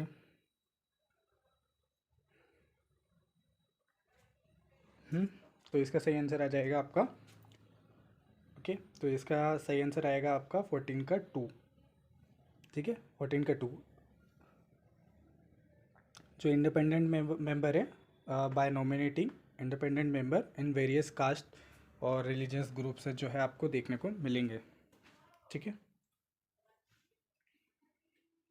अब देखो सेकंड ऑप्शन थोड़ा सा, थर्ड ऑप्शन थोड़ा सा ब्रॉड लगेगा, लेकिन यहाँ पर रिटर्न सबमिशन फ्रॉम पब्लिक ऐसा कुछ नहीं था, ठीक है, तो ये चीज़ नहीं ध्यान रखना, ठीक है। तो आपका जो बी वाला ऑप्शन है ना, 14 का बी, ये वाला आपका थोड़ा सा ब्रॉड पर्सपेक्टिव आपका दे रहा है, ठीक है। चलो अगला क्वेश्चन है, तो इसमें से कौन सा आपका करेक्ट है वो आपको बताना है कॉन्स्टिट्यूशन असेंबली से रिलेटेड। जो constitution the assembly was elected indirectly by the member of provincial legislative assembly, indirectly, ठीक है, इनडायरेक्टली वर्ड यहाँ पर ध्यान रखो। यूपीएससी इनडायरेक्टली और डायरेक्टली ये एक ट्रैप है, ठीक है, ये भी लिख लेना अपनी लॉजिक वाली जो मैंने 150 प्लस लॉजिक एलिमिनेशन ट्रिक बताई है ना, तो यहाँ पर आपसे खेलेगा वो डायरेक्टली और इनडायरेक्टली, ठीक है। इनडायरेक्टली वर्ड यहाँ पे स्वैपिंग वर्ड होता है, okay. Election were held on the basis of universal adult franchise, और द इलेक्शन जो है स्कीम है was the let down the cabinet delegation, the distribution of the seat was done on the basis of Mountbatten plan, ठीक है। तो बताओ इनमें से कौन सा करेक्ट है, जल्दी बताओ कमेंट करके, ओके। तो इसका सही आंसर आ जाएगा आपका, सही आंसर आ जाएगा डी, मतलब पहला और तीसरा जो है आपका वो वही सही है, पहला और तीसरा सही है, बाकी सब गलत है, ठीक है, ओके, गॉट इट। चलो 60 नंबर का क्वेश्चन देखते हैं। 60 नंबर पे आपका जो क्वेश्चन है ये तो यूपीएससी में पूछे गए हैं। चलो बताओ आंसर, कि एक दिया हुआ है कि इंडियन हिस्ट्री में 2 मेंबर थे कॉन्स्टिट्यूशन असेंबली के फ्रॉम द प्रोविंस वेयर वो कहाँ से थे, directly elected by the people of the those province, और nominated by the Indian National Congress and Muslim League, elected by the provincial legislature assembly and selected by the government for their expertise on constitutional matter। बताओ इसका answer सही, ठीक है, तो इसका answer बता दोगे कमेंट करके, ठीक है। तो जो प्रोविंशियल लेजिस्लेचर असेंबली थी वहाँ से इलेक्टेड करे गए थे, elected by the provincial legislature assembly, ठीक है। चलो 70 नंबर का क्वेश्चन देखते हैं कि इनकरेक्ट पूछ रहा है, ठीक है, ध्यान रखो इनकरेक्ट स्टेटमेंट पूछ रहा है, इसमें से कौन सा इनकरेक्ट है। It work help with the, मतलब कॉन्स्टिट्यूशन असेंबली से रिलेटेड पूछ रहा है, देखो ध्यान रखो, ये जो वर्क करती थी ये जो है कई समितियां की मदद से जो है वो कार्य करती थी, जिसमें सबसे महत्वपूर्ण ड्राफ्टिंग कमेटी थी, ठीक है, बिल्कुल सही बोल रहा है बात है। इसके बाद बोल रहा है अल्पसंख्यक जो समुदाय हैं का जो है पर्याप्त प्रतिनिधित्व था, मतलब माइनॉरिटी कमेटी थी, वेयर एडिक्वेट रिप्रेजेंटेशन था इस असेंबली में, ओके।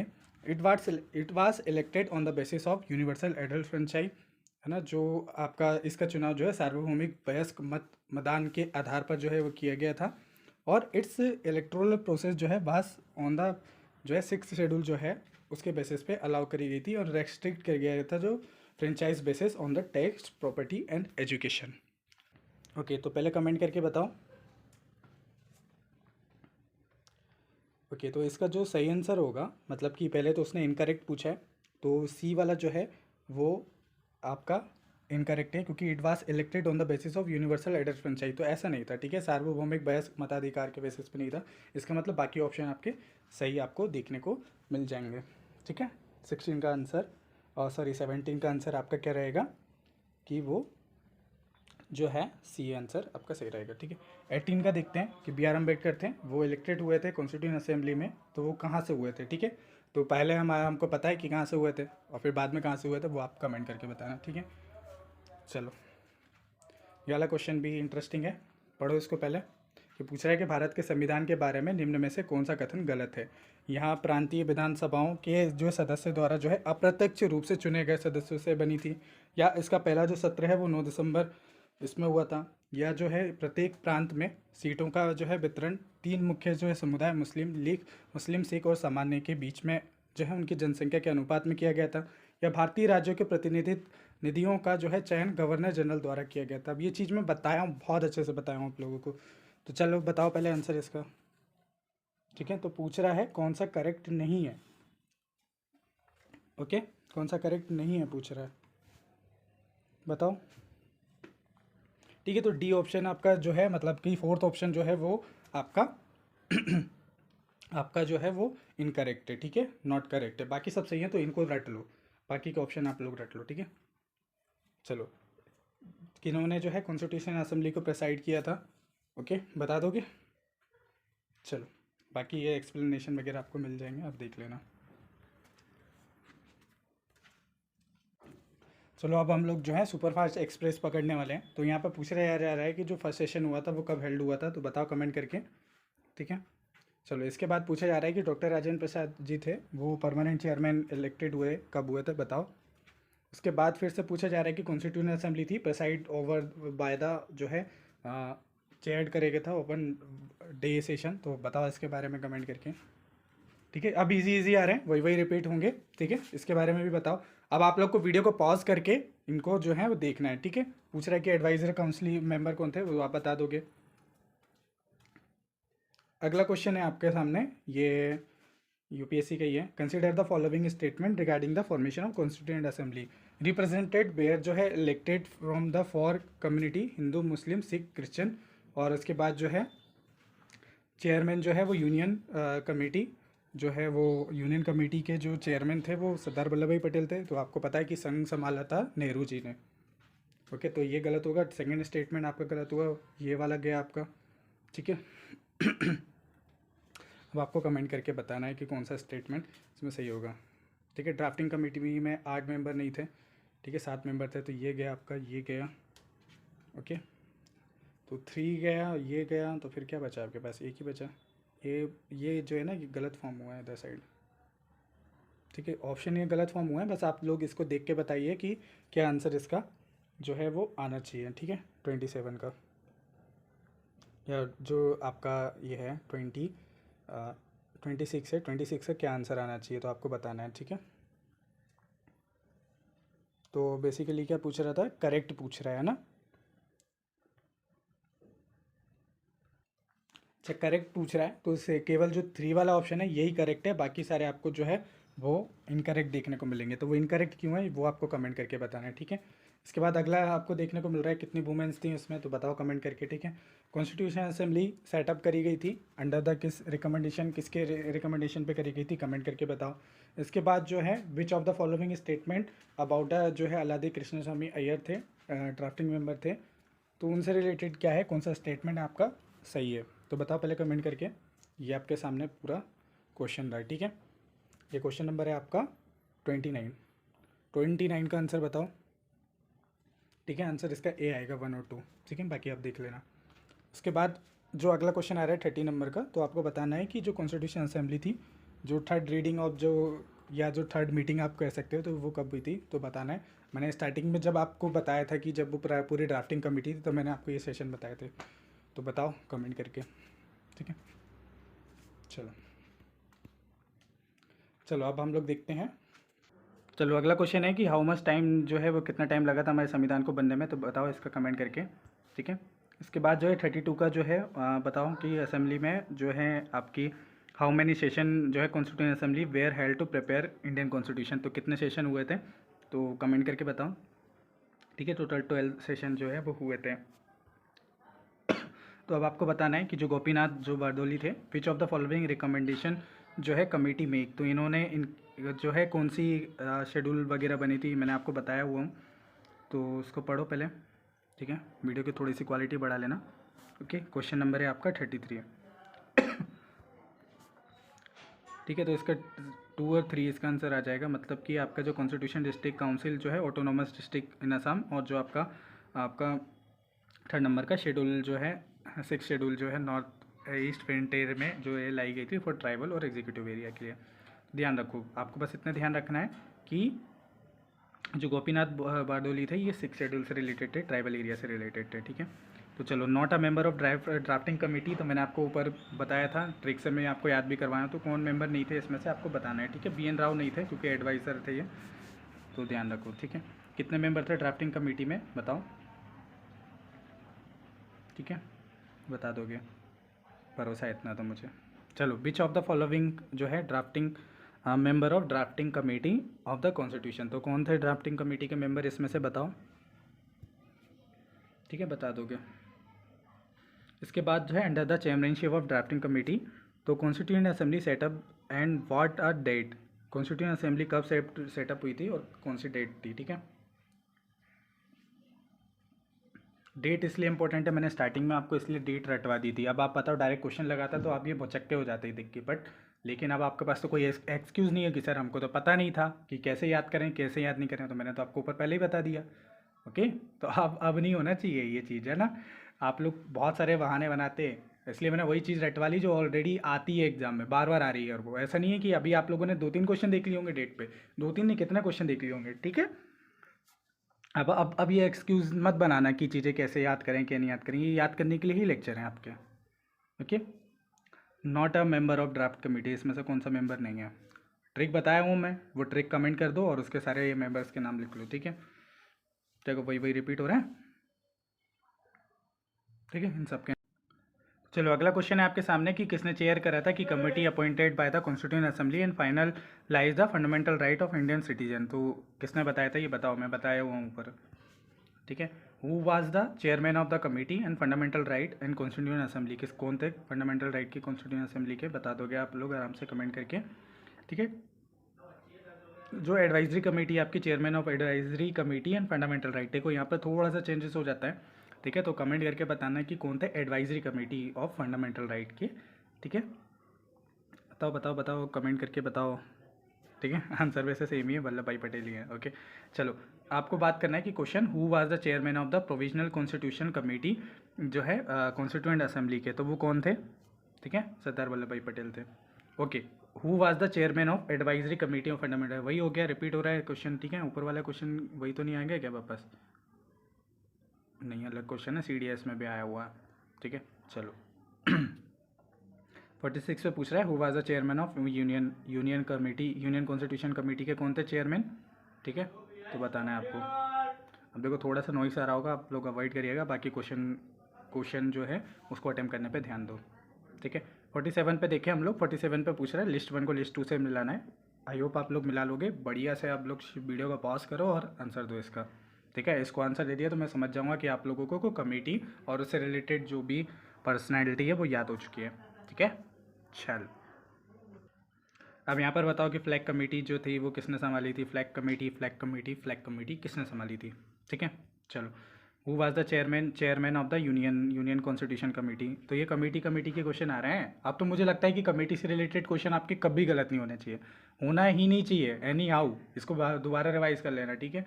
और हाँ, मैं प्रीमियम ग्रुप का अब सब्सक्रिप्शन बंद करने वाला हूँ, अब मैं एंट्री कम करूँगा, तो आप लोग जल्द से जल्द उसको ज्वाइन कर लीजिए, ठीक है, क्योंकि जो है वो अब बंद कर रहे हैं क्योंकि इशू हो रहा है उसमें, तो आप लोग जल्द से जल्द ज्वाइन कर सकते हैं तो कर लीजिए। बाकी उसके बाद जो भी टेस्ट सीरीज़ वाले रहेंगे उन सबको मैं जो है वो शायद फ्री दे दूंगा उसके साथ, टेस्ट सीरीज़ के साथ, ठीक है। तो आप लोग ज्वाइन कर सकते हो, ठीक है। तो लिस्ट 1 को लिस्ट 2 से जो है आपको ऐड करना मिलाना है, तो देख लो आप, ठीक है।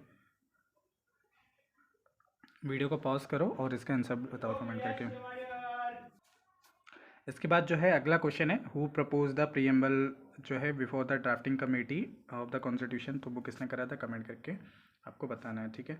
अच्छा, देखो, ये करेक्ट आंसर में ना ABC करके दिखा है और यहाँ पर ऑप्शन में ना 1 2 3 करके है, तो वो थोड़ा सा वो हो गया, मिसमैच हो गया, मिसमैच नहीं हो गया, मतलब एग्जैक्टली A का मतलब है तो समझ जाना है 1 के बारे में बात हो रही है, B C लिखा है तो मतलब समझ जाना कि 3 के बारे में बात हो रही है, ठीक है। जब इसको आप देखो, है ना, उतना ज़्यादा, ठीक है, तो देख लेना, थोड़ा सा गड़बड़ हो गया है बस और कुछ नहीं, और वैसे कुछ नहीं है, आंसर बाकी सब सही है। चलो 51 का देखते हैं हम लोग,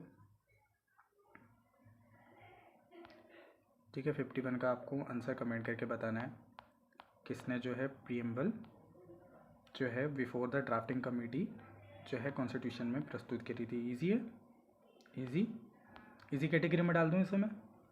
अब तो इजी लगेंगे, पढ़ किससे रहे हो, स्मार्ट सर्च से पढ़ रहे हो। स्मार्ट सर्च से पढ़ने के बाद भी इजी ना लगे तो फिर क्या मतलब है पढ़ने का, है ना। आप लोग स्मार्ट एस्पिरेंट हो, आप सभी लोगों को स्मार्ट एस्पिरेंट बनाना है, मेरा मेन मकसद वही है, स्मार्ट बनाना आप लोगों को। आप हो, ठीक है, खुश। चलो बताओ जल्दी कमेंट करके। हलवा लग रहे होंगे अब तो ये क्वेश्चन, है ना। चलो अगला क्वेश्चन देखो, ठीक है, बता दोगे आंसर कमेंट करके। क्या पूछ रहा है कि 26 नवंबर को जो है भारतीय संविधान में कौन से प्रावधान लागू हुए थे, सही संयोजन कीजिए। यहाँ पे तो वही नहीं है, ऑप्शन ही नहीं है, तो क्या बताओगे। चलो इसको हम लोग अभी हटा देते हैं, ठीक है। चलो अगला देख लेते हैं, अगले में भी यही ऑप्शन आ रहा है क्या। यहाँ पर ये लिखा हुआ है कि इनमें से प्रोविज़न है जो है constitution of India come into the effect, इनमें से कौन सा इफेक्ट में आया था। सिटीजनशिप आया था, इलेक्शन प्रोविज़न जो है इलेक्शन आया था, या प्रोविंशियल पार्लियामेंट आए थे, या फंडामेंटल राइट जो है वो जो है इफेक्ट में आ गए थे। तो क्या इफेक्ट में आ गया था जब हमारे 26 नवंबर को एक तरीके से लागू, कंप्लीटली लागू तो नहीं हुआ था, मैं डिक्लेयर कर दिया गया था कि ये जो है अब हमारा कॉन्स्टिट्यूशन जो है वो जो है कुछ पार्ट उसको जो है हम लोग फोर्स में ला दे रहे हैं, कम इफेक्ट में ला दे रहे हैं, ठीक है। तो आपका सिटीजनशिप आ गया था इफेक्ट में, ठीक है। इलेक्शन प्रोविज़न जो है वो भी आ गए थे आपके, इलेक्शन प्रोविज़न जो है वो भी आ गए थे, इलेक्शन में प्रोविज़न है।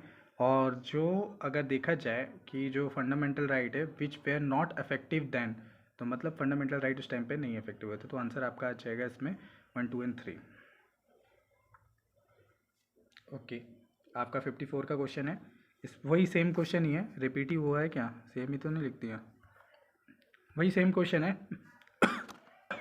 इसमें कुछ इमरजेंसी क्लॉज आ गया और ये आ गया, तो बताओ इसमें से कौन सा चीज़ इफेक्टिव में आई थी, कौन सी चीज़ इफेक्टिव में नहीं आई थी, बताओ। वैसे 1 और 3 इसका सही आ जाएगा, मतलब कि सिटीजनशिप जो है और आपका फेडरल सिस्टम में ये आपका जो है इम्प्लीमेंट कर दिया गया था और इमीडिएट इफेक्ट में आ गए थे उस टाइम पे, ठीक है। तो ध्यान रखना है 54 का आंसर, इसको आप नोट कर सकते हो या लिख लेना एक जगह पे, ओके। अगला क्वेश्चन है 55 का, तो बता दोगे कि कब जो है इम्प्लीमेंट हुआ था हमारे कॉन्स्टिट्यूशन ऑफ इंडिया, है ना। चलो फोर्थ आंसर इसका आ जाएगा। 56 पे देखते हैं कि क्वेश्चन जो है दिया हुआ है कि Indian constitution was adopted by the constitution assembly, कब अडॉप्ट किया था, ओके। बताओ बताओ बताओ जल्दी कमेंट करके बताओ। देखो अडॉप्ट किया था, लेकिन जो पूरी तरह से एनेक्ट कर दिया गया था, इफेक्ट में कब आया था, वो भी आपको कमेंट करके बताना है, ठीक है। 56 का जो आपका आंसर आएगा वो क्या आएगा, बताओ बताओ बताओ बताओ।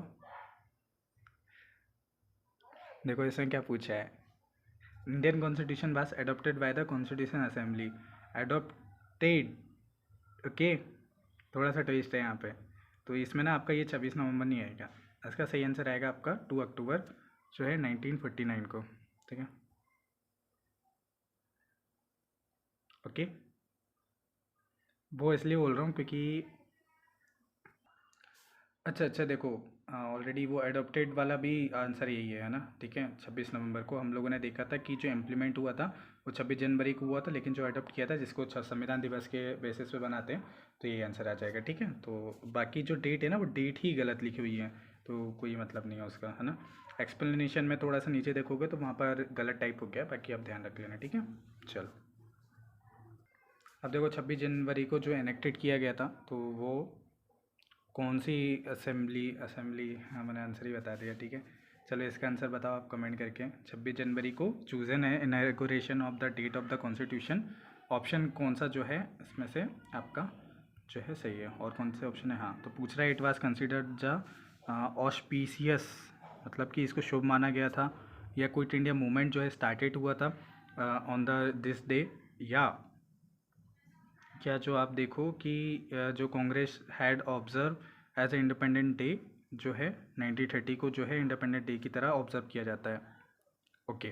तो इसका सही आंसर क्या है पहले कमेंट करो, ओके, तो सही आंसर 3 आएगा, क्योंकि जो 1930 में कौन सा अधिवेशन था एग्जैक्टली मुझे याद नहीं आ रहा है, शायद लाहौर अधिवेशन था, मुझे करेक्ट करिएगा कमेंट सेक्शन में। ऐसा कौन सा अधिवेशन था जिसमें ये बोला गया था कि उसी अधिवेशन के बेसिस पे जो है आज़ादी घोषित कर दी गई थी, और उसी के कारण जो है 26 जनवरी को जो है एक आज़ादी का दिन बनाया जाता है। ठीक है, एक बार कमेंट करके बताना मुझे। ओके, अगला क्वेश्चन जो है ये किसने कहा था कि इंडियन कॉन्स्टिट्यूशन जो है establish an appropriate balance between the rigidity and flexibility, it acquire life it's acquire the life because of man who control it, and India needs today to nothing more than the set of the honest man and will have the country interest before them. तो ये किसने कहा था बताओ, इसका answer बताओ comment करके। Okay, बता दोगे, बताओ पहले। तो देखो इसका सही आंसर है आपका जो केसी BRN की स्पेलिंग थोड़ी सी गलत लिख गई है, तो WHEARE इसकी स्पेलिंग आएगी। ठीक है, तो ये जो थे कॉन्स्टिट्यूशनल एक्सपर्ट थे, वो praise the Indian constitution for balancing the rigidity and flexibility के बैलेंस के बारे में बात करते थे। इनका स्टेटमेंट जो है वो ऑनेस्ट लीडरशिप के बारे में बोलता है। ठीक है, मुझे मालूम है काफ़ी सारे लोग का गलत गया होगा, बट आंसर इसका यही है। ठीक है, 60 नंबर का जो क्वेश्चन है आपका, 60वें नंबर का, तो बताओ कि हु साइड किसने कहा था कि constitution like a machine lifeless its acquire the life today nothing more than the honest man. तो ये बताओ बताओ बताओ बताओ। अब ये वाला स्टेटमेंट और जो आपका ऊपर वाला स्टेटमेंट है ना, ऊपर वाला स्टेटमेंट, तो ये कन्फ्यूज़न वाले हैं। ठीक है, दोनों में आपको देखने को मिलेगा ऑलमोस्ट जो है वो कॉमन टाइप का है, जो है स्टेटमेंट देखने को मिलेगा। इसमें भी ऑनेस्ट मैन की बात करी जा रही है, लेकिन यहाँ पर रिजिडिटी और जो है फ्लेक्सिबिलिटी के बैलेंस की बात हो रही है। यहाँ पर ऐसा रिजिडिटी और फ्लेक्सिबिलिटी की बात नहीं है। तो बताओ इसका आंसर क्या होगा, तुक्का लगाओ। ठीक है, तो ये जो है इसके बारे में, अब देखो ये वाला क्वेश्चन थोड़ा सा कंफ्यूजिंग वाला है, मैंने अलग अलग सोर्सेस में पूछ के भी देखा। ऊपर तो आप बता रहे हो तो मोस्टली लोग तो इसी के तरफ जाएंगे, और इसमें सबसे ज़्यादा तरफ जाएंगे राजेंद्र प्रसाद की तरफ। अब कुछ में जवाहरलाल नेहरू बता रहे हैं, तो थोड़ा सा कंट्रोवर्सी वाला है। मैंने ChatGPT और अलग अलग ग्रोक वगैरह से भी पूछा, तो वो जवाहरलाल नेहरू बता रहे हैं, कुछ जगह पे राजेंद्र प्रसाद बता रहे हैं, तो थोड़ा मेरे लिए भी कंट्रोवर्शियल वाला था। आप बताइएगा कि कौन सा उसमें उसे होगा। ठीक है, और बाकी ऊपर वाला तो आपका ये आ जाएगा, क्योंकि सब जगह पर ये केसी बिहारी ही लिखा हुआ है। ठीक है, अच्छा अगला क्वेश्चन भी काफ़ी इंटरेस्टिंग है कि कौन सी ऐसे प्रिंसली स्टेट है जिन्होंने ऑप्टेड किया था 1946 में direct dealing with the constituent assembly. Okay, तो बताओ, तुक्का लगाओ पहले। ठीक है, तो इसका सही आंसर आएगा बड़ोदरा ने जो है वो डायरेक्ट डीलिंग के लिए ऑप्टेड किया था। ठीक है, इसका आंसर कमेंट करके बताओ। नॉट करेक्ट पूछ रहा है जयपाल सिंह से रिलेटेड। ठीक है, 63 का आंसर है हमारा, जयपाल सिंह से related. Okay, he was a member of the जो है कॉन्स्टिट्यूएंट असेंबली के, या तो मेंबर थे, ही वाज फाउंडेड आदिवासी महासभा, या he was the captain of the first Indian national hockey team, या जो है ही कैंपेन जो है for the separate state for Chhattisgarh के लिए उन्होंने अलग से कैंपेन चलाया था। तो बताओ इसका सही आंसर क्या है। ठीक है, इसमें वैसे पूछ रहा है नॉट करेक्ट, तो नॉट करेक्ट पूछ रहा है। ओके, नॉट करेक्ट पूछ रहा है, तो बताओ। कॉन्स्टिट्यूएंट असेंबली के ये मेंबर नहीं थे। ठीक है, तो ध्यान रखो।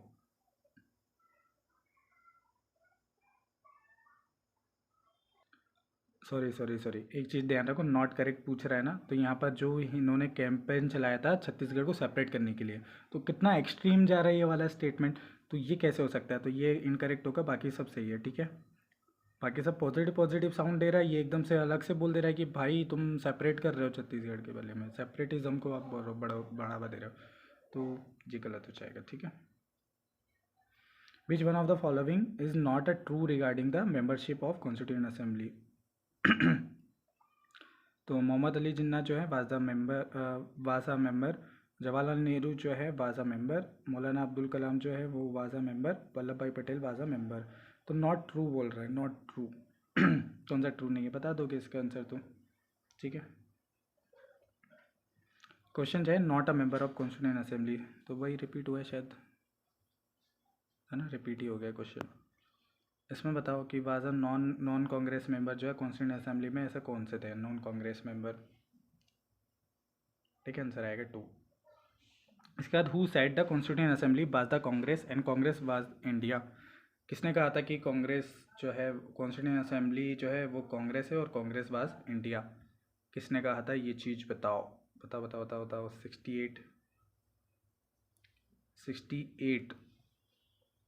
68 का आंसर कौन है? ऑस्टिन ने कहा था, ठीक है, उन्होंने कहा था। इसके बाद अगला क्वेश्चन है हु सजेस्टेड द पोस्टपोनिंग जो adult for suffrage for the 15 years of constituent assembly. Okay बताओ। मौलाना आज़ाद इसका आंसर सही आ जाएगा।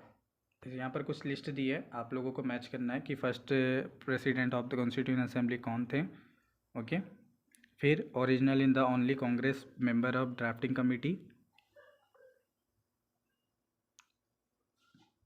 बताओ। यहाँ पर सूची 2, लिस्ट 2 तो हमको दिख ही नहीं रही है। ओके, तो चलो लिस्ट 2 हमको नहीं दिख रही है तो हम लोग क्या करना है, मतलब लिस्ट वाई हमको नहीं दिख रही है तो इन सब के बारे में आंसर हमको कमेंट करके बताना है कि देखो vice president of the constituent assembly कौन थे, बताओ कमेंट करके। ओरिजिनली जो है only Congress member of the drafting committee जो है वो कौन थे, ओनली कांग्रेस मेंबर जो बताओ। Member of constituent assembly representing Rajasthan जो प्रिंसली स्टेट, तो आपको कमेंट करके बताना है वो कौन थे जो कि रिप्रेजेंट कर रहे थे, ठीक है। चलो 71 का देखते हैं। तो बताना है कि फ्लैग कमेटी के कौन थे अध्यक्ष, ठीक है, बता दोगे आराम से, है ना। चलो 72 जो है बताओ कि preamble before the drafting committee of the constitution किसने प्रपोज करी थी प्रीएम्बल, ठीक है, बताओ इसका आंसर। इजी है कि ये अधूरा क्वेश्चन है। अच्छा ये क्वेश्चन अब रिपीट होने लगेंगे। हाँ देखो ये क्वेश्चन रिपीट ही हुआ है, पहले हम लोग ऊपर कर चुके हैं। ये भी रिपीट हो गए हैं, ये क्वेश्चन जो है ना रिपीट ही हो गए हैं, ठीक है। इसको बताओ, ठीक है। वाई वाज द जो 26 जनवरी को क्यों करा गया था, ये भी हो गया रिपीट, ये भी हम लोगों ने रिपीट कर लिया है। और कौन सा नया क्वेश्चन है, ये सब हम लोगों ने ऊपर कर लिया है, दोबारा टाइप हो गए हैं।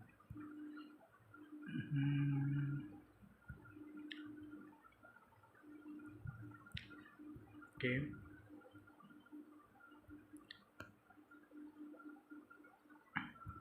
अच्छा ये क्वेश्चन ना दोबारा टाइप हो गए यहाँ पे, मैं इसको कर दूंगा डिलीट यहाँ से, ठीक है। नए क्वेश्चन देखते हैं कहाँ से हैं। गाइस ऊपर के क्वेश्चन काफ़ी रिपीट हो गए हैं, वो दोबारा ही टाइप हो गए, रीटाइप हो गए हैं। तो यहाँ से 133 से आपको नए नए क्वेश्चन देखने को मिल जाएंगे। तो यहाँ पर पूछ रहे हैं who suggested the postponing the adult suffrage for the, ये जो है करा था, तो आपको कमेंट करके बताना है, ठीक है। यहाँ पे आपको लिस्ट मैच करनी है, जो लिस्ट एक्स है उसको वाई से मैच करनी है, ठीक है। इसका भी कमेंट करके बताना।